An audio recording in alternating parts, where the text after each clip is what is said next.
خدا کے دین کی خدمت کا ایک انمول ادارہ ہے، ادارہ رہبر انسانیت تو سب کو پیارا ہے، ادارہ رہبر انسانیت تو سب کو پیارا ہے، ادارہ رہبر انسانیت تو سب کو پیارا ہے۔ بسم اللہ الرحمن الرحیم، الحمد للہ رب العالمین، والصلاة والسلام على سید الانبیاء والمرسلین وعلى آلہ واصحابہ اجمعین، اما بعد۔ قال اللہ تبارک وتعالی في القرآن المجيد والفرقان الحميد: أعوذ بالله من الشيطان الرجيم، بسم الله الرحمن الرحيم. هو الذي أرسل رسوله بالهدى ودين الحق ليظهره على الدين كله ولو كره المشركون. وقال تعالى: ولا تهنوا ولا تحزنوا وأنتم الأعلون إن كنتم مؤمنين. صدق اللہ العظیم۔ قابل صد احترام حضرات علماء کرام، محترم بزرگوں، نوجوان دوستوں اور ساتھیوں، ادارہ رہبر انسانیت کے زیر اہتمام آج کا یہ اہم اجلاس منعقد کیا گیا ہے، جس کا موضوع اور جس کا عنوان ہے شریعت ہمیں جان سے پیاری ہے۔ قابل احترام بزرگوں اور میرے نوجوان دوستوں، یہ حقیقت ہے، یہ سچائی ہے، اس میں کوئی مبالغہ نہیں کہ شریعت ہمیں اپنی جان سے بھی زیادہ عزیز ہے۔ ایک صاحب ایمان کے نزدیک اللہ کا حکم، رسول اللہ صلی اللہ علیہ وسلم کی تعلیمات اور شریعت مطہرہ کی ہدایات اس کی اپنی جان سے بھی زیادہ عزیز ہے۔ اس کا صاف اور واضح مطلب ہے کہ اللہ کے حکم کے سامنے، رسول اللہ صلی اللہ علیہ وسلم کے بتلائے ہوئے طریقے کے سامنے اور شریعت مطہرہ کی طرف سے دکھلائے ہوئے راستے کے سامنے ہم اپنی جانوں کی قربانی دینے کے لیے تیار ہیں، اس لیے کہ صاحب ایمان کی زندگی کا اصل مقصد اللہ کی رضا اور خوشنودی کا حصول ہے، اور ایمان والا دنیا کے لیے نہیں جیتا ہے، وہ تو آخرت کے لیے جیتا ہے۔ صاحب ایمان کی نگاہوں کے سامنے دنیا نہیں ہوتی ہے بلکہ آخرت ہوتی ہے، جس کو جناب محمد رسول اللہ صلی اللہ علیہ وسلم نے یوں بیان فرمایا دعائیہ الفاظ میں کہ اللہم لا عیش الا عیش الآخرہ، اے اللہ زندگی تو آخرت کی زندگی ہے، دنیا کی زندگی اصل نہیں ہے، دنیا کی زندگی ہمارا نصب العین اور مطمع نظر نہیں ہے۔ دنیا میں بڑی سے بڑی کامیابی اگر ہمیں حاصل ہو جائے تب بھی یہ کوئی بڑی کامیابی نہیں ہے، اور دنیا میں بڑے سے بڑے نقصان سے دوچار ہو جائے صاحب ایمان تو یہ کوئی بڑا نقصان اور خسارہ نہیں ہے۔ اصل کامیابی آخرت کی کامیابی ہے، اور حقیقی نقصان اور خسارہ آخرت کا نقصان اور خسارہ ہے۔ اس لیے صاحب ایمان تو جیتا ہے آخرت کے لیے، صاحب ایمان تو جیتا ہے کل قیامت کے دن اللہ کی بارگاہ میں سرخرو ہونے کے لیے اور اللہ کی خوشنودی کے حصول کے اور آخرت کی زندگی کی کامیابی کے لیے اگر دنیا کے بڑے سے بڑے نقصان سے دوچار ہونا پڑے، بڑے سے بڑے خسارے کو گلے لگانا پڑے، تو صاحب ایمان اس کے لیے تیار ہے۔ پھر جان کیا چیز ہے، اس کی بھی کوئی قیمت نہیں ہے اس کے ساتھ۔ ہر انسان کو فطرتاً اپنی جان عزیز ہوتی ہے، کوئی مرنا نہیں چاہتا۔ کسی آدمی سے بھی پوچھا جائے کہ کیا تم مرنا چاہتے ہو، وہ کہے گا نہیں۔ ایک آدمی 70-80 سال کا، 90 سال کا بوڑھا ہو چکا ہو، اگر اس سے بھی کہا جائے گا، پوچھا جائے گا کہ کیا تم مرنا پسند کرتے ہو، تو وہ کہے گا نہیں۔ اس لیے کہ زندگی ہر ایک کو عزیز ہے، لیکن یاد رکھنا چاہیے کہ صاحب ایمان کے نزدیک زندگی سے زیادہ عزیز زندگی کا نصب العین ہے، اور وہ نصب العین کیا ہے؟ وہ ہے اللہ کی رضا اور خوشنودی۔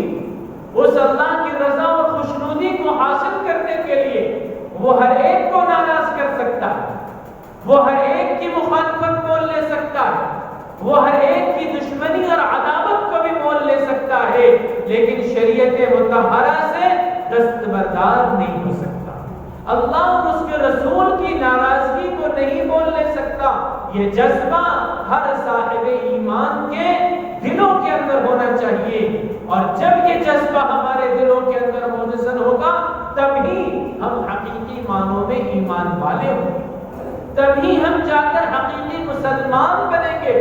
اس لیے میرے بزرگوں، میرے نوجوان دوستوں اور ساتھیوں، اپنے دل کے اندر اس جذبے کو راسخ کر لیجئے کہ اللہ کی خوشنودی ہمیں ہر قیمت پر عزیز ہے۔ اللہ اور اس کے رسول کے احکامات، شریعت مطہرہ کے احکامات ہمیں ہر قیمت پر عزیز ہیں، اور ان چیزوں سے دستبردار ہونے کے لیے ہم کسی قیمت پر تیار نہیں۔ ہمارے بزرگوں نے، ہمارے اکابرین نے اس ملک میں رہنے کا فیصلہ کیا، اس لیے کہ یہ ملک ہمارا ہے، یہ ملک ہمارے آباء و اجداد کا ہے، اور اس ملک کی مٹی کے ذرے ذرے میں ہمارا خون شامل ہے، اس ملک کی مٹی کے ذرے ذرے میں اہل اللہ کی آنکھوں سے بہنے والے آنسوؤں کا قطرہ شامل ہے، اس ملک کے چپے چپے پر مسلمانوں کی نشانیاں ہیں، ہماری مسجدیں آباد ہیں، ہمارے مدرسے آباد ہیں، ہماری نشانیاں اس ملک کی کے چپے چپے پر قائم ہے۔ یہ ملک ہمارا ہے، اور یہ ملک ہمارا رہے گا، اور اسی کے ساتھ ساتھ یہ ملک ان تمام لوگوں کا ہے جو اس ملک کو اپنا سمجھتے ہیں، جو اس ملک کے اندر امن اور بھائی چارے کو چاہتے ہیں، جو اس ملک کے اندر یہ گوارا کرتے ہیں اور یہ چاہتے ہیں کہ تمام انسان عزت کے ساتھ، سرخروئی کے ساتھ، پیار محبت اور بھائی چارے کے ساتھ رہے، ان سب کا یہ ملک ہے۔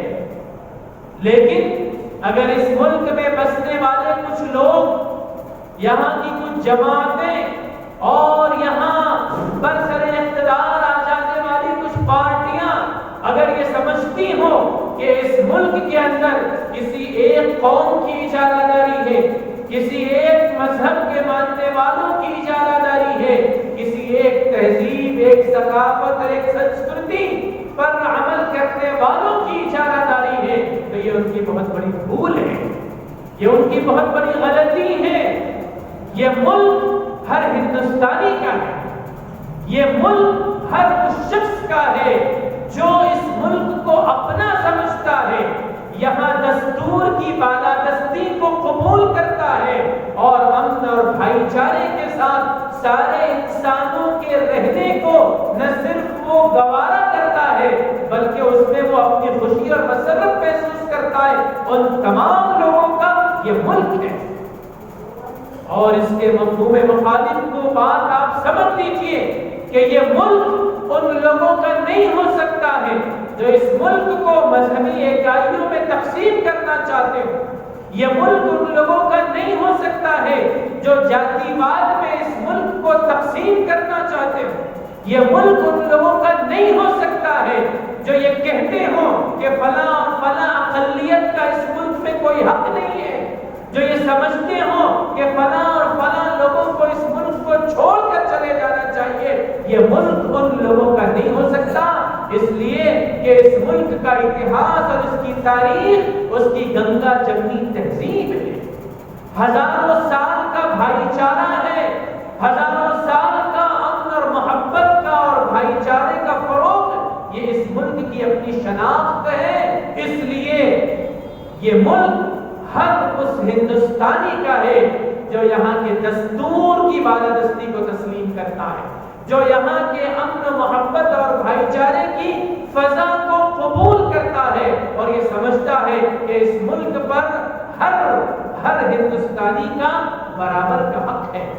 ہمارے بزرگوں نے، ہمارے اکابرین نے اس ملک میں رہنے کا فیصلہ کیا تھا اس وقت جبکہ ہمارے لیے اس کے مواقع حاصل تھے کہ ہم کسی اور ملک میں جا سکتے ہیں، ہمارا استقبال کیا جا رہا تھا، ہمیں بلایا جا رہا تھا، ہمیں دعوت دی جا رہی تھی، لیکن ہمارے اکابرین نے یہ طے کیا تھا کہ ہم اس ملک کو چھوڑ کر نہیں جا سکتے، کہ جہاں ہماری مسجدیں آباد ہیں، جہاں ہمارے مدرسے آباد ہیں، جہاں ہماری خانقاہیں آباد ہیں اور جہاں کے چپے چپے پر ہمارا خون بہا ہے، اہل اللہ کا، بزرگان دین کا، داعیان اسلام کے آنکھوں کے آنسو جس مٹی میں شامل ہوئے ہیں اس کو چھوڑ کر ہم کسی اور ملک نہیں جا سکتے، کہیں نہیں جا سکتے۔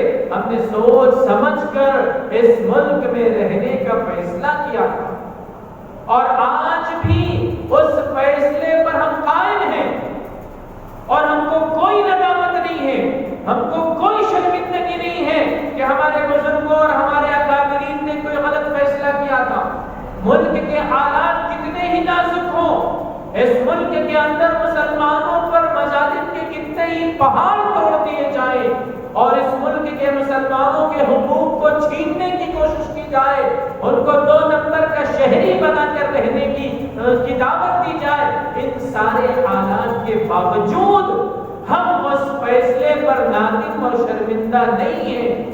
ہمیں فخر ہے کہ ہمارے بزرگوں نے اس ملک میں رہنے کو ترجیح دی تھی، اس لیے کہ یہ ملک تو خدا کا ہے اور اس خدا نے، اس اللہ نے ہمیں اس ملک کے اندر بھیجا تھا اسلام کی دعوت کو لے کر، اللہ نے بھیجا تھا داعیان اسلام کو، اہل اللہ کو، بزرگان دین کو اس ملک میں اللہ نے بھیجا تھا۔ وہ ہجرت کر کے آئے تھے مکے اور مدینے سے، وہ ہجرت کر کے آئے تھے مقدس مقامات سے، کیوں؟ یہاں کے بندگان خدا کو دین توحید کا پیغام دینے کے لیے۔ حضرت خواجہ معین الدین چشتی اجمیری رحمۃ اللہ علیہ آئے، حضرت خواجہ نظام الدین اولیاء رحمۃ اللہ علیہ آئے، نہ جانے کتنے اولیاء اللہ اس سرزمین پر آئے اور یہاں انہوں نے اسلام کا تعارف کرایا، انہوں نے امن کا پیغام دیا، انسانیت کا پیغام دیا، اخوت اور محبت اور بھائی چارگی کا پیغام دیا۔ یہ ملک جہاں کے لوگ مختلف جاتیوں اور برادریوں میں ایسے بٹے ہوئے تھے کہ ان کے اندر زبردست تفاوت تھا، ایک چھوٹی سی اقلیت تھی جس نے اپنے آپ کو سب سے بڑا قرار دیا تھا، سپیریئر قرار دیا تھا اور یہ باور کرایا تھا کہ ہم خدا کے اور بھگوان کے سر سے پیدا ہوئے ہیں اور ساری دنیا میں حکمرانی کرنے کے لیے پیدا ہوئے ہیں اور دنیا کے سارے لوگ ہمارے غلام ہیں، ہمارے نوکر چاکر ہیں، اور کچھ لوگوں کو انہوں نے اچھوت بنا دیا تھا، کچھ لوگوں کو انہوں نے شودر بنا دیا تھا اور اس ملک کی اکثریت پر وہ حکمرانی کر رہے تھے، اور صرف حکمرانی نہیں بلکہ ان پر ظلم اور زیادتی کر رہے تھے۔ ان کے مظالم کی چکیوں میں اس ملک کی اکثریت پس رہی تھی۔ ایسے وقت میں جب اہل اللہ آئے اس ملک کے اندر، داعیان اسلام آئے اس ملک کے اندر اور انہوں نے مساوات کا پیغام دیا، انہوں نے برابری کا پیغام دیا، اسلام کے امن اور آشتی کے پیغام کو عام کیا، اپنا حسن اخلاق پیش کیا، شودروں کو، دلتوں کو، اچھوتوں لقمہ بنا کر ان کے منہ میں ڈالا، اور جس پیالے میں وہ پانی پیا کرتے تھے اس پیالے میں ان کو پانی پلایا، اور یہاں کی اکثریت کو جب انہوں نے محبت تقسیم کی، مساوات کا ان کو درس دیا اور برابری کا سبق پڑھایا، تو جھوک در جھوک لوگ اسلام کے دائرے میں داخل ہونے لگے۔ لوگ ان بزرگوں اور اہل اللہ کے اخلاق سے، حسن کردار سے متاثر ہوتے گئے، اور اپنی مرضی سے، بغیر کسی زور زبردستی کے، اپنی خوشی اور اپنی مرضی سے اسلامی تعلیمات سے متاثر ہو کر، اہل اللہ اور بزرگان دین کے اخلاق سے متاثر ہو کر، ان کی گفتگو اور ان کی زبان سے نکلنے والے الفاظ کی مٹھاس سے متاثر ہو کر وہ دائرہ اسلام میں داخل ہوئے، بڑے پیمانے پر داخل ہوئے اور سچے پکے مسلمان بنے، اور آج ہم انہی لوگوں کی اولاد ہیں۔ آج ہندوستان کے مسلمانوں کی ایک بڑی تعداد انہی لوگوں کی سرکار ہے، انہی لوگوں کی اولاد ہے جو اس ملک کے اندر اپنی مرضی سے انہوں نے اسلام قبول کیا تھا، اور داعیان اسلام کی دعوت کو انہوں نے قبول کیا تھا۔ تو ہم ہمیشہ سے ہندوستانی ہیں، یہاں کا مسلمان، ہر مسلمان کوئی باہر سے آیا ہوا نہیں ہے۔ یقیناً داعیان اسلام ایک تھوڑی سی تعداد میں باہر سے آئے تھے، لیکن اسلام کو گلے لگانے والے، اسلامی تعلیمات کو قبول کرنے والے یہی کے باشندے تھے۔ ہمارے آباء و اجداد وہ خالص ہندوستانی تھے، وہ اسی سرزمین سے پیدا ہونے والے تھے اور یہاں کے رہنے والے تھے۔ ہم انہی کی اولاد ہیں، ہم نے سچائی کو تسلیم کیا، ہم نے جو صحیح مذہب تھا اس کو تسلیم کیا، ہم نے دین اسلام کو گلے سے لگایا، بس یہی ہمارا جرم ہے، اس سے بڑا کوئی جرم نہیں۔ لیکن اگر یہ جرم ہے تو اس جرم کو قبول کرنے کے لیے ہم تیار ہیں اور بار بار تیار ہیں۔ تو جب ہم کو موقع ملا تھا اس ملک کو چھوڑ کر جانے کا، تب ہم نہیں گئے، اور جب نہیں گئے تو پھر آج کیسے جانے کے بارے میں سوچ سکتے ہیں؟ بولنا تو بڑی دور کی بات ہے، اور عملی قدم اٹھانا اس ملک کو چھوڑنے کے لیے تو دور کی بات ہے۔ آج ہندوستان کا مسلمان ہندوستان کو چھوڑنے کا سوچ بھی نہیں سکتا۔ ہم نے اپنی قسمت اس ملک سے وابستہ کر رکھی، ہم نے اپنا جینا اور مرنا اس ملک کے ساتھ وابستہ کر رکھا ہے، لیکن ایک شرط پر، اور وہ شرط کیا ہے؟ وہ شرط یہ ہے کہ ہم شریعت مطہرہ کے مطابق زندگی گزاریں، ہم دین اسلام پر ثابت قدم رہیں گے، ہم شریعت کے ایک نقطے سے بھی دستبردار ہونے کے لیے تیار نہیں ہیں۔ جب ملک تقسیم ہو رہا تھا تو ہمارے اکابرین نے، ہمارے بزرگوں نے جہاں یہ فیصلہ کیا تھا کہ ہم اس ملک میں رہیں گے، وہی یہ فیصلہ بھی کیا تھا کہ ہم اپنے تشخصات کے ساتھ رہیں گے، ہم دین اسلام پر عمل پیرا ہو کر رہیں گے، شریعت کے ایک ایک حکم کو مان کر اور تسلیم کر کے رہیں گے۔ کوئی اگر ہمیں یہ دعوت دے گا کہ تم شریعت کے فلاں حکم سے دستبردار ہو جاؤ، تو ہم اس کو ماننے کے لیے تیار نہیں، اس کے لیے تو پھر اپنی جان کی بازی بھی لگا دیں گے، شریعت کی حفاظت کے لیے اپنا سب کچھ داموں پر لگا دیں گے، اس ملک کو نہیں چھوڑیں گے، شریعت کو نہیں چھوڑیں گے۔ ہاں، ہماری اگر جان چلی جائے تو پھر اس کے لیے ہم تیار ہیں۔ آج کے اس اجلاس کا میرے بزرگوں یہی پیغام ہے کہ شریعت مطہرہ ہم سب کو اپنی جان سے بھی زیادہ عزیز ہونی چاہیے۔ ہم نے اس ملک میں رہنے کا فیصلہ کیا ہے اور اسی کے ساتھ ساتھ شریعت کو اپنی زندگیوں کے اندر نافذ کر کے رہنے کا فیصلہ کیا۔ اگر کوئی طاقت، کوئی جماعت ہمیں اس بات پر مجبور کرے گی کہ ہم شریعت سے دستبردار ہو جائیں، اپنے پرسنل لا سے دستبردار ہو جائیں، ہم اس ملک کے اندر جو مشرکانہ رسوم رائج ہیں ان کو قبول کر لیں، تو ہرگز ہم اس کے لیے تیار نہیں ہیں، چاہے اس کے لیے ہم کو کتنی ہی بڑی قربانی دینے کی ضرورت پیش آئے۔ میرے بزرگوں، ملک کی جو موجودہ صورتحال ہے، اس موجودہ صورتحال میں ممکن ہے کہ اکثر لوگ مایوسی کا شکار ہونے لگتے ہیں اور یہ سمجھتے ہوں کہ شاید اب مسلمانوں کے لیے بہت برے دن آ گئے ہیں، اور اتنے ہیں کہ اب مسلمانوں کا اس ملک میں جینا دشوار ہو گیا ہے، تو ان حالات کو دیکھ کر اور پے در پے جو اقدامات کیے جا رہے ہیں ان کو دیکھ کر ہمیں قطعاً مایوس ہونے کی ضرورت نہیں، اس لیے کہ ہم اور آپ جس دین کے پیروکار ہیں وہ دین اس دنیا کے اندر غالب ہونے کے لیے آیا ہے، مغلوب ہونے کے لیے نہیں آیا۔ اللہ تبارک و تعالی کا ارشاد ہے، اعوذ باللہ من الشیطان الرجیم، هو الذی ارسل رسولہ بالہدی ودین الحق لیظہرہ علی الدین کلہ ولو کرہ المشرکون۔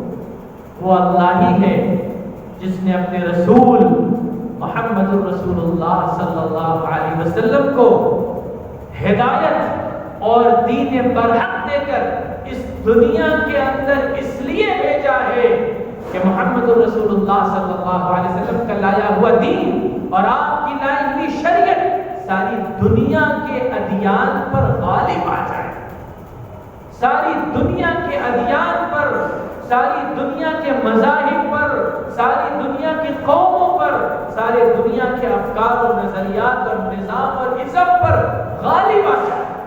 یہ دین اسلام غالب آنے کے لیے آیا ہے، یہ شریعت مطہرہ غالب ہونے کے لیے آئی ہے، اللہ نے اس کو بھیجا ہے۔ وَلَوْ كَرِهَ الْمُشْرِكُونَ، چاہے مشرکوں کو یہ بات کتنی ہی ناگوار گزرے۔ کیسی عجیب بات ہے، جہاں دین اور شریعت کی سربلندی کا اعلان اللہ تبارک و تعالی نے فرمایا، وہی یہ اشارہ بھی دے دیا کہ دین اور شریعت کی سربلندی سے اگر سب سے زیادہ کسی کو تکلیف پہنچے گی اور سب سے زیادہ کسی کو اگر ناگواری گزرے ہوگی تو وہ مشرک قوم، بتوں کی پرستش کرنے والے اور ایک خدا کا انکار کرنے والے مشرکوں کو سب سے زیادہ یہ بات ناگوار گزرے گی کہ دنیا کے اندر اور دنیا کے کسی خطے اور کسی چپے میں شریعت کی بالادستی ہو، دین اسلام کی بالادستی ہو، لیکن اللہ نے فرما دیا کہ ان کی ناگواری کے باوجود اللہ تبارک و تعالی دین اور شریعت کو غالب کر کے رہے گا۔ دنیا کی تاریخ میں، اسلام کی تاریخ میں یہ کوئی پہلا موقع نہیں ہے کہ شریعت کو کچلنے کی کوشش کی جا رہی ہو اور مسلمانوں کو دبانے کی یا صفحہ ہستی سے مٹانے کی کوشش کی جا رہی ہو، یہ کوئی پہلا موقع نہیں ہے۔ سچی بات یہ ہے کہ ہم نے اسلام کی تاریخ کو پڑھا نہیں، ہم نے رسول اللہ صلی اللہ علیہ وسلم کی سیرت کو پڑھا نہیں۔ اگر ہم آپ کی سیرت کو پڑھے ہوئے ہوتے، اسلامی تاریخ پر ہماری نظر ہوتی، تو ہم اچھی طرح یہ بات سمجھ جاتے کہ شریعت کو مٹانے اور مسلمانوں کو کچلنے کی یہ کوئی پہلی کوشش نہیں ہے۔ پوری اسلامی تاریخ میں بارہا ایسے مواقع آئے ہیں کہ باطل نے مسلمانوں کو اور دین اسلام کو مٹا دینے کی ایسی منظم سازش کی کہ بس یوں لگتا تھا کہ اب نہیں تب دین اسلام کا چراغ گل ہو جائے گا، اب نہیں تب بس یہ چراغ بجھنے کو ہے اور ذرا سا بھی پھونک مار دی جائے گی تو یہ چراغ بجھ جائے گا۔ لیکن اللہ تبارک و تعالی نے دین اسلام کی حفاظت کا وعدہ کیا ہے، اور جو قوم بھی دین اسلام سے وابستہ رہے گی اللہ اس قوم کی بھی حفاظت فرمائیں گے، یہ اللہ کا وعدہ ہے۔ وَلَا تَهِنُوا وَلَا تَحْزَنُوا وَأَنْتُمُ الْأَعْلَوْنَ إِن كُنتُم مُؤْمِنِينَ۔ تم غم نہ کرو، تم خوفزدہ نہ ہو، بزدلی نہ دکھاؤ، تم ہی غالب رہو گے اگر تم صاحب ایمان ہو۔ اگر تم صاحب ایمان ہو، تم شریعت پر عمل پیرا ہو، تو یاد رکھو دنیا کی کوئی طاقت تمہیں مٹا نہیں سکتی، تم ہی غالب رہو گے، تم ہی سربلند رہو گے، یہ اللہ کا وعدہ ہے۔ اور ان اللہ لا یخلف المیعاد، اللہ اپنے وعدے میں جھوٹا نہیں ہے، اللہ اپنے وعدے کو پورا کر کے دکھاتا ہے۔ ان تنصروا اللہ ینصرکم، تم اللہ کے دین کی مدد کرو گے اللہ تمہاری مدد مدد کرے گا. وقال حقا علینا نصر المؤمنین. اللہ فرماتے ہیں کہ ہم پر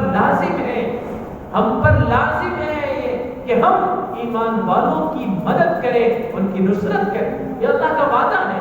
تو دین اسلام غالب آ کر رہے گا اور شریعت مطہرہ غالب آ کر رہے گی. اسلام کی تاریخ میں کتنے ہی ایسے نازک موقع آئے کہ ایسا لگتا تھا کہ بس اب اسلام کا خاتمہ ہو جائے گا, اب مسلمان اس دنیا سے ناپید ہو جائے گا. آج کل کے حالات اخباروں میں پڑھ کر, ٹیلی ویژن پر سن کر اور دیکھ کر کیا یہ شک اور شبہ ہمارے دلوں کے اندر نہیں آتا؟ پتہ نہیں اب کیا اسلام خطرے میں ہے؟ کیا مسلمانوں کا وجود اس ملک سے ختم ہو جائے گا؟ ہرگز نہیں. اللہ کا وعدہ ہے, اللہ اپنے وعدے میں سچے ہیں کہ اسلام اور مسلمانوں کو اللہ سرخرو کر کے دکھائیں گے. جناب محمد رسول اللہ صلی اللہ علیہ وسلم اور آپ کے صحابہ 13 سال تک کے مکہ مکرمہ کے اندر مظالم برداشت کرتے رہے کفار اور مشرکین کی طرف سے. اس کے بعد ہجرت کا حکم ہوا. ہجرت کے لیے اللہ کے رسول صلی اللہ علیہ وسلم نکلے ہیں. صحابہ کی ایک بڑی تعداد پہلے مدینہ منورہ چپکے روانہ ہو چکی ہے. اب جب اللہ کے رسول صلی اللہ علیہ وسلم ہجرت کے لیے نکلے ہیں تو غار ثور میں جا کر آپ نے پناہ لی. 3 دن تک وہاں روپوش رہے. مکہ کے سردار سرگرداں رہے, ایڑی چوٹی کا زور لگاتے رہے آپ کو تلاش کرنے کے لیے, اور ان کا مقصد بس یہی تھا کہ محمد رسول اللہ کو زندہ گرفتار کر لیا جائے یا ان کا سر قلم کر کے مکہ کے سرداروں کے قدموں میں پیش کر دیا جائے. ایک ہی مقصد تھا کہ محمد رسول اللہ صلی اللہ علیہ وسلم کا خاتمہ کر دیا جائے. ان کا خاتمہ ہو جائے گا تو یہ اسلامی طاقت کا خاتمہ ہو جائے گا. چنانچہ سب تلاش کرتے رہے آقا نامدار صلی اللہ علیہ وسلم کو, یہاں تک کہ تلاش کرتے کرتے غار ثور کے دہانے تک کے مشرکین پہنچ گئے. اتنی قریب پہنچ گئے کہ سیرت نگاروں نے لکھا ہے کہ اگر اس وقت وہ مشرکین صرف اپنے پیروں کی طرف دیکھ لیتے تو غار ثور کا وہ دہانہ نظر آ جاتا جس کے اندر اللہ کے رسول صلی اللہ علیہ وسلم روک پہنچتے. یہاں تک کہ حضرت ابوبکر رضی اللہ عنہ کو مشرکین کے قدموں کی آہٹ سنائی دینے لگی اور انہوں نے یہ محسوس کیا کہ اب تو ہم پکڑیں گے, اب تو ہم پکڑ لیے جائیں گے. کیا ہوگا؟ نبی اکرم صلی اللہ علیہ وسلم نے فرمایا لا تحزن ان اللہ معنا, غم نہ کرو اللہ ہمارے ساتھ ہے. اب کتنے قریب آ گئے, بالکل غار ثور کے دہانے پر آ گئے وہ, اور اگر وہ ذرا سی کوشش کرتے تو اس دہانے کے اندر داخل ہو سکتے تھے, اور اگر داخل ہوتے تو اللہ کے رسول صلی اللہ علیہ وسلم اور حضرت ابوبکر کو وہ وہاں موجود پاتے. لیکن اللہ نے کیسے بر وقت مدد فرمائی کہ اس غار کے دہانے پر کبوتری نے گھونسلہ بنایا, گھونسلے کے اندر انڈا دے دیا, مکڑی نے جال تن دیے, اور اس دہانے پر پہنچ کر بھی مشرکین نے کہا کہ اس کے اندر کوئی نہیں ہو سکتا ہے, اگر اندر کوئی جاتا تو مکڑی کے جالے ٹوٹ جاتے, گھونسلہ گر چکا ہوتا, اس کے اندر کوئی نہیں ہے, یہاں سے واپس چلو. ذرا غور کیجئے کتنا نازک موقع تھا وہ تاریخ اسلام کا. اگر اس وقت اللہ کی بر وقت مدد نہ آتی اور اللہ کے رسول صلی اللہ علیہ وسلم اور حضرت ابوبکر مشرکین کے ہتھے چڑھ جاتے, گرفتار ہو جاتے تو کیا ہوگا؟ لیکن اللہ کی بر وقت مدد آئی اور آپ صلی اللہ علیہ وسلم محفوظ رہے, حضرت ابوبکر محفوظ رہے, یہاں تک کہ وہ الٹے پیر واپس روانہ ہو گئے اور آپ صلی اللہ علیہ وسلم ہجرت کر کے مدینہ منورہ پہنچے ہیں. اور مدینہ منورہ پہنچ کر ایک اسلامی ریاست قائم ہو جاتی ہے, ایک اسلامک اسٹیٹ قائم ہو جاتا ہے, مسلمانوں کی فوج تیار ہو جاتی ہے, ایک مملکت وجود میں آتی ہے. اگر غار ثور پر جس وقت مشرکین پہنچے تھے اس وقت اگر بر وقت اللہ کی مدد نہ آتی تو اسلام کا چراغ تو گل ہو جاتا. لیکن جب وقت آیا، خدشہ پیدا ہوا، اندیشہ پیدا ہوا کہ اب اسلام کا چراغ گل ہو سکتا ہے، اللہ کی بروقت مدد آ گئی۔ سنہ 2 ہجری کے اندر غزوہ بدر پیش آیا، مشرکوں کا لشکر جرار 1000 کی تعداد میں، اور مسلمان صرف 313، وہ بھی نہتھے، ہتھیار نہیں، سواری نہیں، اسباب و وسائل کے نام کی کوئی چیز نہیں، ادھر مشرکین ہتھیار سے لیس لشکر جرار، دونوں کا مقابلہ ہوتا ہے۔ کیسی نازک گھڑی تھی تاریخ اسلام، وہ 1000 کا لشکر جرار کسی وقت بھی 313 نہتھے مسلمانوں کو روند سکتا تھا، اپنے پیروں تلے ان کو کچل سکتا تھا۔ مسلمانوں کی یہ بے بسی، بے سر و سامانی خود ان کو بھی معلوم تھی، لیکن ایسے موقع پر آقا نامدار جناب محمد رسول اللہ صلی اللہ علیہ وسلم اللہ کی بارگاہ میں رو رہے ہیں، گڑگڑا رہے ہیں، اور دعائیں کرتے کرتے کہہ رہے ہیں اللہم ان تہلک هذه العصابہ لن تعبد فی الارض ابدا۔ اے اللہ، آج اگر یہ مٹھی بھر جماعت مسلمانوں کی ہلاک ہو جاتی ہے تو بارے الہ روئے زمین پر تیرا نام لینے والا کوئی باقی نہیں ہے۔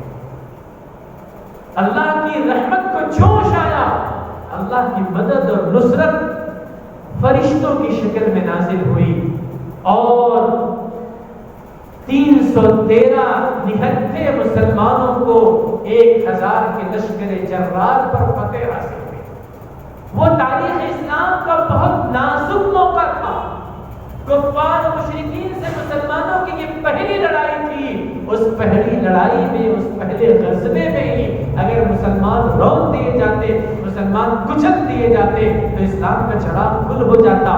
لیکن جب موقع آیا کہ اب یہ خطرہ اور اندیشہ پیدا ہو گیا ہے کہ اسلام کا چراغ گل ہو سکتا ہے، اللہ کی مدد اور نصرت نازل ہوئی، اور اللہ نے اب مسلمانوں کی مدد فرمائی، ان کو غلبہ عطا فرمایا، ان کو دشمنوں پر فتح نصیب فرمائی۔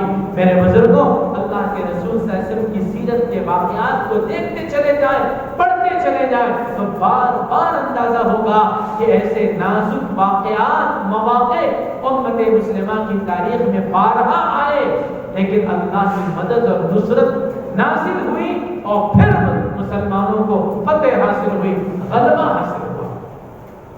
اور یہ چیز صرف اللہ کے رسول صلی اللہ علیہ وسلم کے دور کے ساتھ ہی خاص نہیں ہے، بعد کے ادوار میں بھی انتہائی نازک حالات امت مسلمہ پر آئے، اور ایسا محسوس ہوتا تھا کہ بس اب مسلمان اس دنیا کے نقشے سے مٹ جائیں گے اور دین اسلام کا کوئی نام لینے والا باقی نہیں رہے گا۔ لیکن اس موقع پر بھی اللہ کی مدد آئی۔ 7ویں صدی ہجری کے اندر ایک بہت المناک اور دردناک واقعہ پیش آیا۔ تاتاری قوم نے عالم اسلام پر حملہ کیا، اور ایسا زبردست حملہ کیا، ایسا زبردست حملہ کیا کہ تمام اسلامی ریاستوں کی اینٹ سے اینٹ بچائی،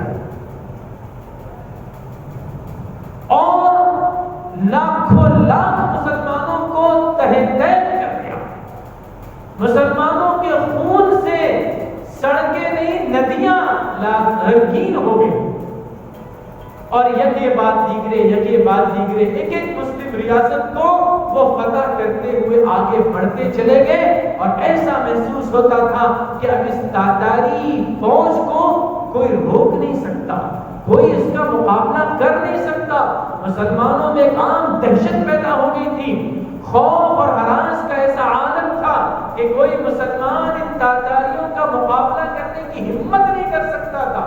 مورخین نے لکھا ہے کہ تاتاریوں کا ایسا خوف مسلمانوں کے دلوں پر طاری تھا، ایسی دہشت طاری تھی کہ ایک تاتاری عورت برسر عام مسلمانوں کے علاقوں میں، ان کے شہروں میں برسر عام کسی چوراہے پر آتی تھی، اور وہاں اگر مسلمانوں کا کوئی جھمگٹا ہوتا تھا تو وہ وہاں تلوار لے کر پہنچ جاتی تھی اور کہتی تھی خبردار، تم میں سے کوئی اپنی جگہ سے نہیں ہلے گا، اور وہ ان کو ڈرا کر دھمکا کر کہتی تھی کہ رکو، ابھی میں اپنے گھر سے ہتھیار لے کر آتی ہوں، اور تم سب گردن تن سے جدا کر دوں گی، خبردار یہاں سے ہٹنا نہیں۔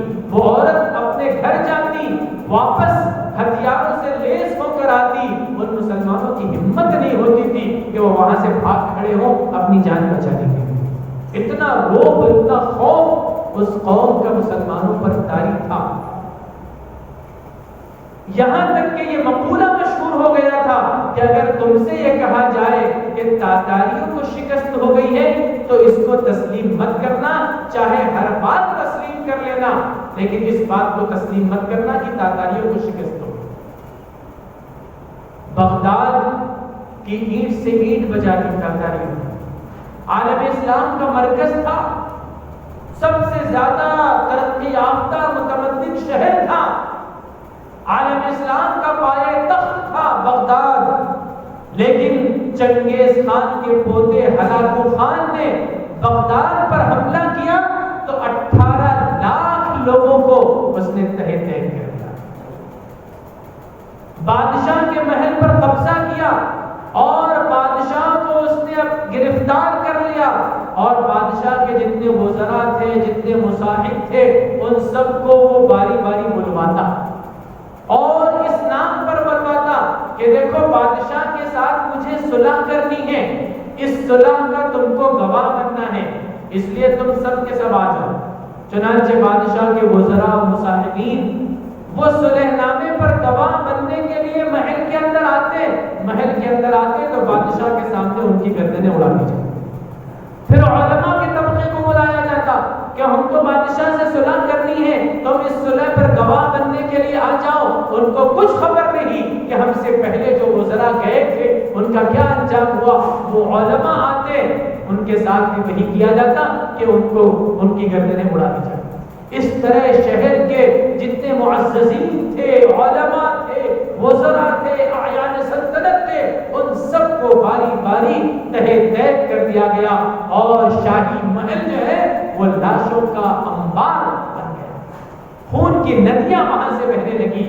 اخیر میں جو مسلم عباسی بادشاہ تھا، جو خلیفہ تھا، اس کے بارے میں یہ بات بہت مشہور تھی کہ اگر اس کا خون زمین پر گر جائے گا تو کوئی بہت بڑی تباہی آئے گی، کوئی آسمانی سلطانی آفت آ جائے گی، یہ بات بہت مشہور تھی، اور تاتاری بھی اس سے خوفزدہ تھے۔ ان کو بھی تردد تھا کہ بادشاہ کو اگر ہم قتل کریں گے تو کوئی آسمانی مصیبت ہم پر آ جائے گی، اگر اس کا خون اس زمین پر گر گیا تو آسمانی مصیبت آ جائے گی۔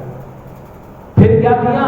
پھر بادشاہ کو قتل کرنے کی انہوں نے دوسری تدبیر اختیار کی، کہا کہ بادشاہ کو اس طرح قتل نہیں کریں گے کہ اس کا خون زمین پر گرے، بلکہ اس کو اس طرح قتل کریں گے کہ وہ گھٹ گھٹ کر مر جائے۔ چنانچہ دربار کے اندر، دربار کی قالینوں اور چٹائیوں کے اندر خلیفہ وقت کو لپیٹ دیا گیا، اور لپیٹ دینے کے بعد چہرے کی طرف سے جو ہے وہ دھونی دی جانے لگی، اور اتنی دھونی دی گئی، اتنا دھواں کیا گیا، اتنا دھواں کیا گیا کہ وہ اس دھوئیں کو برداشت نہ کرتے ہوئے اسی میں گھٹ گھٹ کر اس کی سانس تھم گئی، اور ایک خون کا قطرہ گرے بغیر بادشاہ خلیفہ وقت جو ہے وہ انتقال کر گیا۔ یہ تاتاریوں کے وحشیانہ سلوک تھے، یہ ان کے مظالم تھے مسلمانوں پر، اور آپ جانتے ہیں کہ تاتاریوں نے مسلمانوں پر اور عالم اسلام پر جو حملہ کیا اور ان کی اینٹ سے اینٹ بجا دی، ان کو نیست و نابود کر دیا، اس کا سبب بظاہر سبب کیا تھا؟ اس کا بظاہر سبب یہ تھا کہ ایک مسلم بادشاہ علاء الدین محمد خوارزم شاہ نے اپنی سلطنت میں تاتاریوں سے یہ مصالحت کی تھی کہ تمہارے تاجر بھی ہماری مملکت میں بڑے امن و امان کے ساتھ آئیں گے، اور ہمارے تاجر بھی تمہارے ملک کے اندر پورے امن و امان کے ساتھ تجارت کریں گے، کوئی ان کو تکلیف نہیں پہنچائی جائے گی، کوئی رکاوٹ نہیں۔ لیکن ایک مرتبہ تاتاری قوم کے کچھ تجار خوارزم شاہ کی سلطنت میں آتے ہیں تو جاسوسی کے الزام میں ان کو گرفتار کر لیا جاتا ہے، اور گرفتار کرنے کے بعد بادشاہ کے پاس اس کی خبر بھیجی جاتی ہے، تو محمد خوارزم شاہ فوری طور پر یہ فیصلہ کرتا ہے کہ ان سب کو قتل کر دینا ہے، بلا تحقیق ان کے قتل کا فیصلہ صادر ہوتا ہے، وہ سب قتل کر دیے جاتے ہیں۔ یہ خبر چنگیز خان تک پہنچتی ہے جو تاتاریوں کا بادشاہ تھا، تو وہ فوراً اپنے سفیروں کو بھیجتا ہے کہ ہمارے تاجروں کو کیوں قتل کیا گیا۔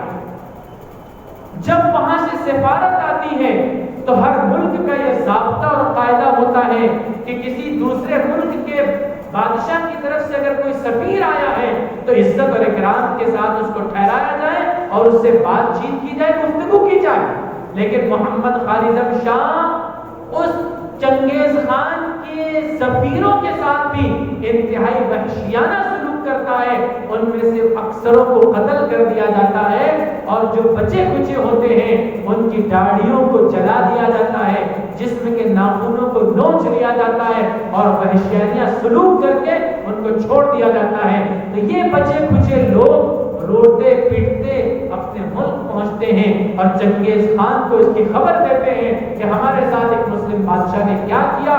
جب چنگیز خان یہ خبر سنتا ہے تو غصے سے آنکھ بگولا ہو جاتا ہے اور مسلمانوں اور اسلامی ریاست کے تئیں اس کے دل کے اندر نفرت کے شعلے بھڑکنے لگتے ہیں۔ وہ اپنے محل سے نکلتا ہے، پہاڑ کے ایک ٹیلے پر جاتا ہے، وہاں کچھ غور و فکر کرتا ہے اور اس کے بعد آسمان کی طرف نگاہ اٹھا کر وہ یہ اعلان کرتا ہے کہ جس طرح آسمان میں دو آفتاب نہیں رہ سکتے، اسی طرح دنیا کے اندر اب دو بادشاہ نہیں رہ سکتے، رہے گا تو صرف چنگیز خان ہے۔ اور وہاں سے وہ طے کر لیتا ہے کہ مجھ کو عالم اسلام کو تہوبانہ کر دینا ہے، ان کی اینٹ سے اینٹ بجا دینا ہے، اور اپنے مشن پر وہ لگ جاتا ہے، یہاں تک کہ پورا عالم اسلام تتر بتر ہو جاتا ہے۔ مورخین نے عجیب و غریب داستانیں لکھی ہیں اس وقت مسلمانوں پر کیا مظالم کیے گئے۔ وہ وقت تھا تاریخ اسلام کا ایسا نازک دور کہ ایسا محسوس ہوتا تھا کہ اب اسلام کا چراغ گل ہو جائے، اب دنیا کے اندر مسلمان باقی نہیں رہیں گے۔ لیکن پھر کیا ہوا؟ پھر اللہ کی مدد آئی، پھر اللہ کا نظام دنیا کے اندر نافذ ہوا، بادشاہت تو مسلمانوں کے ہاتھ سے چلی گئی، عالم اسلام تتر بتر ہو گیا، لاکھوں لاکھ مسلمان تہہ تہہ کر دیے گئے۔ لیکن جو کچھ بچے کچے مسلمان تھے انہوں نے اپنے دین کو محفوظ رکھا، شریعت پر عمل پیرا رہے، اور ایسے نازک حالات میں بھی ان کے اندر داعیان اسلام پیدا ہوئے، ایسے اہل اللہ پیدا ہوئے، ایسے صاحب ایمان مسلمان پیدا ہوئے جنہوں نے اندر اندر اشاعت اسلام کا کام شروع کیا، دعوت اسلام کا کام شروع کیا، اپنے اخلاق سے، اپنے کردار سے، اپنے معاملات سے، اور جب موقع ملتا وہ اسلام کا تعارف کراتے عام لوگوں کے درمیان، تاتاری قوم کے درمیان۔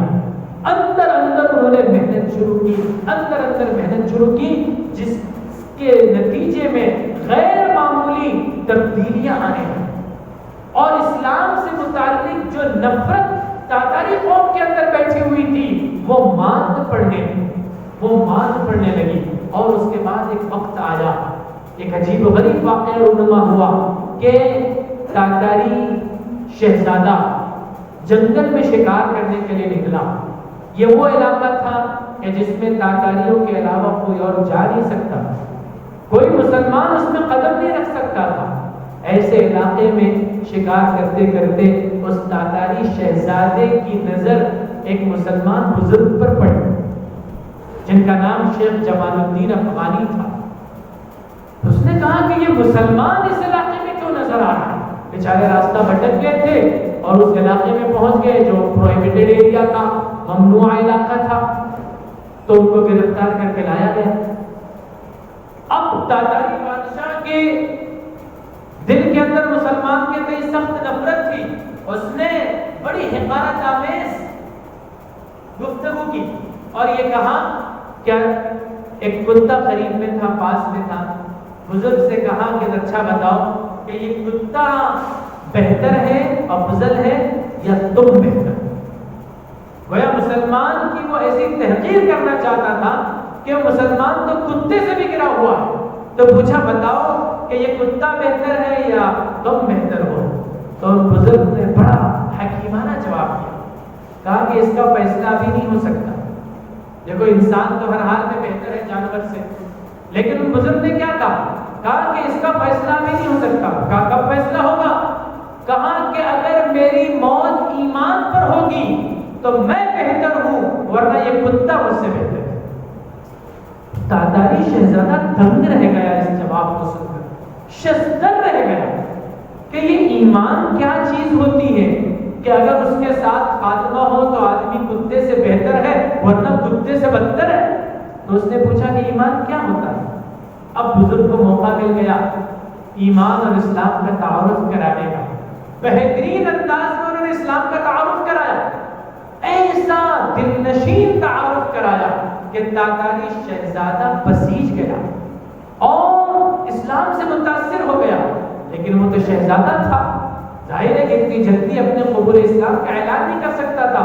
اس نے اپنی انگلی سے انگوٹھی نکالی اور شیخ کو دیتے ہوئے کہا کہ دیکھو یہ انگوٹھی اپنے پاس رکھو، آج میں فیصلہ نہیں کر سکتا، اعلان نہیں کر سکتا اپنے اسلام کو قبول کرنے کا، آپ انتظار کریں، جب آپ یہ سنیں کہ میں بادشاہ بن گیا ہوں، آج تو ولی ہے تو شہزادہ ہوں، جب میں بادشاہ بن جاؤں گا تو آپ مجھے آنا، یہ بات یاد دلانا اور یہ میری انگوٹھی نشانی ہو۔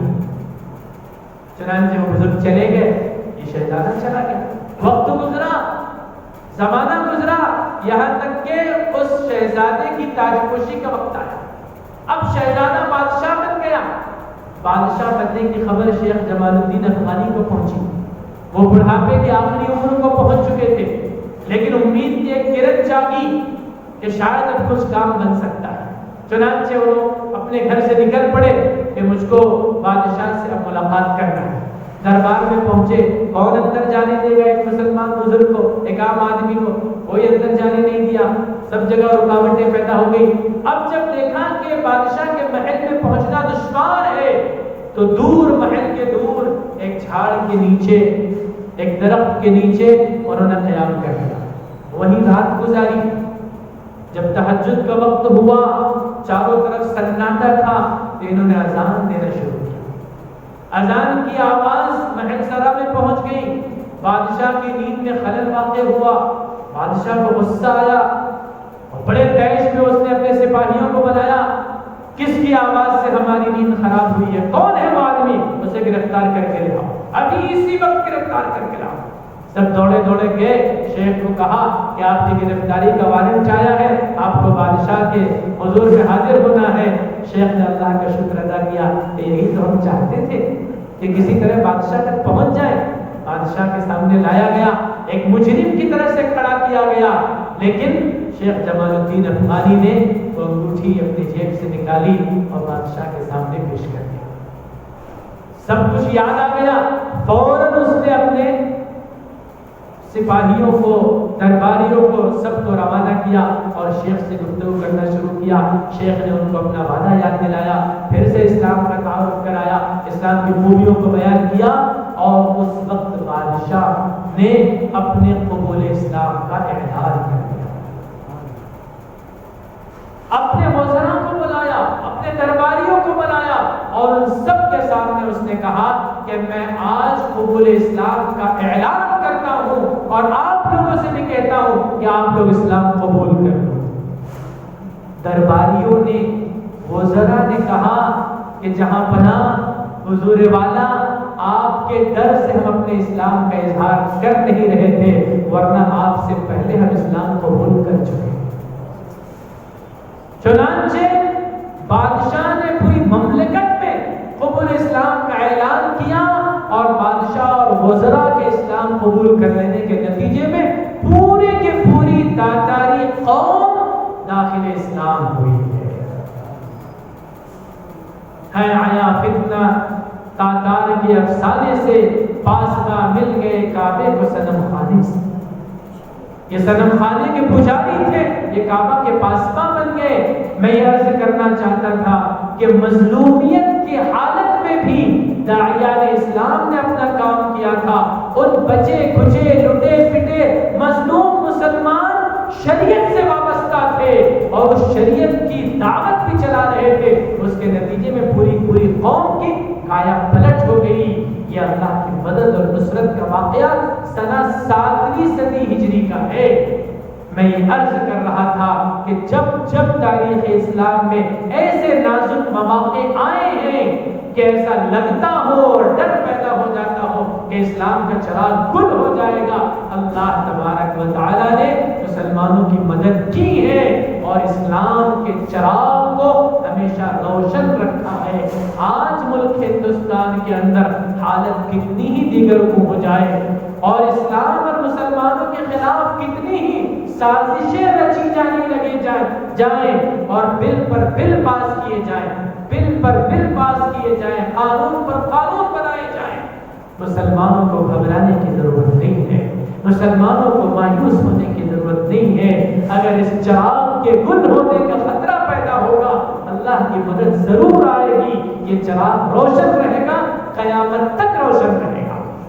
بس ضرورت اس بات کی ہے کہ مسلمانوں کے نزدیک ان کی شریعت ان کی جان سے زیادہ عزیز ہو. اور یہی پیغام دینے کے لیے ادارہ رہبر انسانیت نے آج کا یہ جلسہ منعقد کیا ہے کہ آپ کے دلوں کے اندر اسلامی حمیت اور غیرت کی چنگاری کو تازہ کیا جائے. وہ چنگاری ایک شعلہ جوالا بن جائے اور آپ شریعت سے ایسے وابستہ ہو جائے, شریعت کو اتنا مضبوط پکڑ لیں کہ پھر نہ کوئی شریعت کو مٹا سکے اور نہ کوئی آپ کو مٹا سکے. آج ہماری بڑی ذمہ داری ہے اور پہلے کے مقابلے میں جو عافیت والی زندگی تھی آج چیلنجوں سے بھری زندگی ہے. اس چیلنج کو قبول کرنا ہے, اس چیلنج کو قبول کرنا ہے اور اس کا صرف ایک ہی طریقہ ہے, وہ یہ کہ ہم شریعت مطہرہ پر ثابت قدم رہیں. جب جائیں اللہ کی مدد اور نصرت کا وعدہ ایمان پر ہے, شریعت پر عمل پیرا ہونے پر ہے, سچا پکا مسلمان بننے پر ہے. آج ہم سچا پکا مسلمان بن جاتے ہیں تو ہمارے ساتھ بھی وہی مدد آئے گی جو صحابہ کے ساتھ آئی, جو تابعین کے ساتھ آئی, جو تابعی کے مقابلے میں مسلمانوں کے ساتھ آئی. آج بھی وہ مدد ہمارے ساتھ آ سکتی ہے. اس لیے ہمیں چوکنا رہنا ہے, ہمیں شریعت پر عمل پیرا ہو جانا ہے اور کسی بھی بل اور قانون سے گھبرانے کی ضرورت نہیں ہے. قانون بنتا رہے گا, ٹوٹتا بھی رہے گا. جن لوگوں نے آج قانون بدلا ہے انہی لوگوں نے اس سے پہلے قانون بنایا بھی تھا. یہ انسانوں کا بنایا ہوا قانون ہے, یہ بنے گا اور بدلے گا اور ٹوٹے گا. اللہ کا بنایا ہوا قانون کبھی نہیں بدلے گا, کبھی نہیں ٹوٹے گا. ہمارے پاس اللہ کا بنایا ہوا قانون ہے, ان کے پاس انسانوں کا بنایا ہوا قانون ہے. وہ قانون بدلتا رہے گا, اس میں امینڈمنٹس ہوتے رہیں گے, اس میں چینجنگ ہوتی رہے گی. آج ایسے امینڈمنٹ ہوئے ہیں کہ جس سے ہم کو تکلیف ہے تو کل ایسے امینڈمنٹ ہوں گے کہ جس سے ہم کو راحت ملے گی. وہ قانون ابدی نہیں ہے, وہ لازوال نہیں ہے. اس لیے ہم کو کسی قانون سے ڈرنے کی اور خوفزدہ ہونے کی ضرورت نہیں ہے. البتہ اس کے لیے تدابیر اختیار کرنے کی ضرورت ہے. طلاق ثلاثہ کا بل پاس ہوا, قانون بن گیا کہ جو مسلمان شوہر اپنی بیوی کو بیک وقت 3 طلاق دے گا وہ اب جیل کے سلاخوں کے پیچھے جائے گا.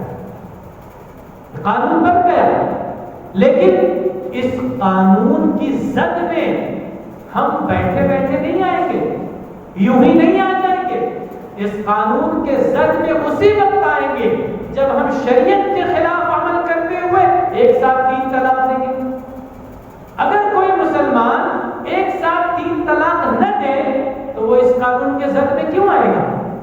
اس لیے اگر یہ بل بنا ہے تو ہمارے لیے کوئی ایسی بڑی مصیبت نہیں ہے کہ ہم اس سے بچ ہی نہیں سکتے. ہم بچ سکتے ہیں شریعت پر عمل پیرا ہو کر. شریعت یہ کہتی ہے کہ تم ایک ساتھ 3 طلاق مت دو.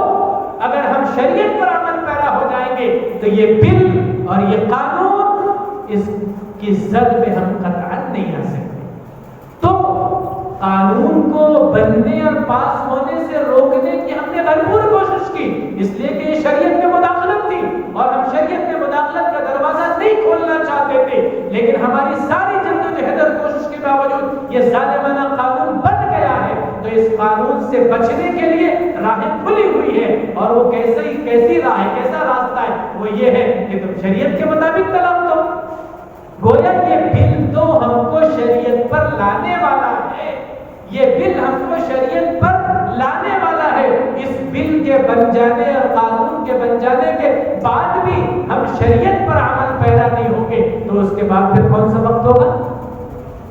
اس لیے ہم اپنی تدبیر یہ کریں کہ شریعت کے مطابق عمل پیرا ہو اور اس طلاق کے ثلاثہ بل کو غیر مؤثر کر دیں، اس قانون کو غیر مؤثر کر دیں، اس طور پر کہ کوئی ایک مسلمان بھی شریعت کے خلاف ورزی کرتے ہوئے بیک وقتی طلاق نہ دے۔ اس کے بعد قانون بنایا جا رہا ہے شہریت کا، اور NCR NRC national register of citizens, یہ قانون بنایا جائے گا۔ پورے ملک کے اندر شہریوں کا ایک رجسٹر تیار کیا جائے گا۔ اس سے پہلے یہ قانون پاس کر دیا گیا ہے کہ آئندہ سال 1 اپریل سے لے کے 30 اپریل تک کے نیشنل پاپولیشن رجسٹر تیار کیا جائے گا۔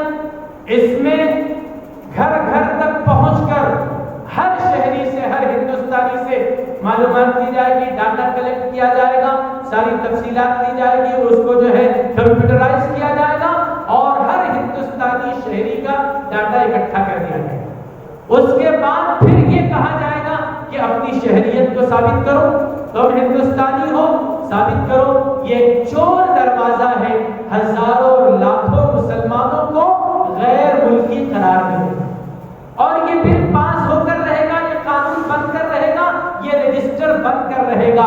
ہم اس کو بننے سے روک نہیں سکتے، اس لیے کہ ابھی ہمارے پاس وہ طاقت نہیں، لیکن ہم اپنے آپ کو اور مسلمانوں کو غیر ملکی قرار دیے جانے سے روک سکتے ہیں۔ اس کے لیے کیا حکمت عملی ہے، اس کے لیے کیا تدبیر ہے، اس کو ہمیں اختیار کرنا ہے۔ اس کی حکمت عملی اور اس کی تدبیر یہی ہے کہ ہم اپنی شہریت کے، سٹیزنشپ کے، ID پروف کے سارے کاغذات اور سارے دستاویز ہم اکٹھا کر کے رکھیں، اپنے گھر والوں، خاندان والوں، تعلق والوں سب کے اندر یہ بیداری پیدا کریں کہ دیکھو اب تک کہ ہم نے غفلت برتی، اب تک کہ ہم نے اپنے کاغذات تیار نہیں کیے، اب تک کہ ہم نے دستاویز کو محفوظ نہیں رکھا، اب تک کہ ہم نے ریکارڈ نہیں رکھا، لیکن اب وقت آ گیا ہے کہ ہم اپنے گھر اور خاندان کے ایک ایک فرد اور ایک ایک بچے کا ریکارڈ اپنے پاس تیار رکھیں۔ ہم میں سے ہر فرد کے پاس اس کا آدھار کارڈ ہونا چاہیے، اور شناختی کے لیے جو دیگر دستاویز ہیں جیسے پین کارڈ ہوتا ہے، راشن کارڈ ہوتا ہے، ڈرائیونگ لائسنس ہوتا ہے، جنم داخلہ ہوتا ہے، یہ سب ہمارے پاس محفوظ رہنا چاہیے۔ جو اسکولوں میں جنہوں نے اعلیٰ تعلیم حاصل کی ہے وہ اپنی مارک شیٹ کو، اپنی ڈگری کو اپنے پاس محفوظ رکھے۔ نیشنلٹی کا سرٹیفکیٹ بنتا ہے، وہ سرٹیفکیٹ بنوائیں، اور ہر طرح سے اس بات کی کوشش کریں کہ ہماری شہریت کا ہمارے پاس ثبوت ہو، صرف ہمارا نہیں، یاد رکھیے ہمارے باپ اور دادا کا۔ اس لیے کہ حکومت جو قانون لانے جا رہی ہے اس میں آپ کو یہ ثابت کرنا پڑے گا کہ 1971 سے پہلے آپ کے باپ دادا اس ملک کے رہواسی تھے۔ صرف آپ اپنا ثبوت پیش کر دیں گے کافی نہیں، اس لیے اپنے والد کا اور اپنے دادا کا بھی آپ سارا ڈاکومنٹ نکال کر رکھیے، اس کے لیے خرچ کیجئے، اس کے لیے جو لوگ کام کرتے ہیں ان کو اجرت دیجئے، اور اپنے باپ دادا کے دستاویز سب کے سب اپنے پاس محفوظ رکھیے، تاکہ کل کو آپ یہ ثابت کر سکیں کہ ہم باہر کے نہیں ہیں، 1971 سے پہلے ہمارے باپ دادا اس ملک میں رہتے آئے ہیں۔ اس کے لیے آپ کو فکر مند ہونے کی ضرورت ہے۔ ہمارے یہ ادارے، جیسے یہ ادارہ رہبر انسانیت ہے اور اس جیسے دیگر ادارے ہیں، ان کا بھی کام ہے کہ وہ عام مسلمانوں کی رہنمائی کریں اور رضاکارانہ خدمت انجام دیں. ایسے والنٹیئرز تیار ہو جائیں, ایسے پڑھے لکھے نوجوان تیار ہو جائیں جو غریب ان پڑھ جاہل مسلمانوں کو جو کچھ نہیں جانتے کہ یہ ریکارڈ کیسے تیار ہوتا ہے, کہاں سے بنتا ہے, ان کو مدد فراہم کریں. ان کے اور ان کے باپ اور ان کے دادا سب کے دستاویز کو اپنے پاس جمع کر کے اکٹھا کر لیں. اگر یہ سب آپ کے پاس جمع ہے, کوئی طاقت آپ کو پھر غیر ملکی قرار نہیں دے سکتی. اس کے لیے ہمیں بیدار ہونے کی ضرورت ہے. میرے بزرگوں, میں نے آپ کا اچھا خاصا وقت لیا, لیکن میں محسوس کرتا ہوں کہ جو پیغام دینا چاہیے تھا اور جن باتوں کی طرف توجہ دلانی چاہیے تھی اس کی طرف میں نے توجہ دلائی ہے. اگر آپ ان باتوں کو مضبوطی سے تھام لیں گے اور اس پر عمل پیرا ہوں گے تو انشاءاللہ آپ کا, ہم سب کا اور پوری امت مسلمہ کا اس ملک میں مستقبل انتہائی روشن اور تابناک ہوگا. اللہ تبارک و تعالی ہم سب کو عمل کی توفیق عطا فرمائے. وآخر دعوانا الحمدللہ.